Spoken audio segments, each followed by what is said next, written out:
في إطار سعيه الدؤوب لتعزيز قدراته الدفاعية، أعلن المغرب عن توقيع اتفاق رسمي لاقتناء نظام الدفاع الجوي المعروف باسم العنكبوت أو سبايدر. يعد هذا الخطوة جزءاً من جهود الدولة في تحديث ترسانتها العسكرية ومواجهة التحديات الأمنية المتزايدة في المنطقة.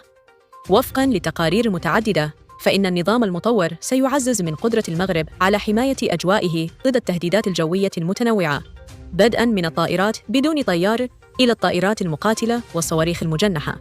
ويعكس هذا التحديث سياسة المغرب الرامية لتنويع مصادر تسليح وتحسين تجهيزات القوات المسلحة الملكية. ينتمي نظام سبايدر إلى فئة أنظمة الدفاع الجوي القصيرة والمتوسط المدى من تصميم شركة رافائيل، ويستخدم على نطاق واسع في العديد من الدول.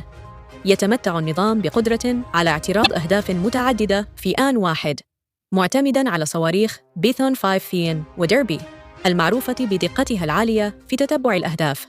تأتي هذه الصفقة في سياق التعاون الأمني المتزايد بين المغرب وإسرائيل بعد استئناف العلاقات بينهما في أواخر عام 2020، وهي جزء من خطة شاملة لإعادة هيكلة الدفاعات الجوية للمغرب، خاصة بعد اقتناء أنظمة متنوعة من دول مثل الولايات المتحدة وفرنسا في السنوات الأخيرة.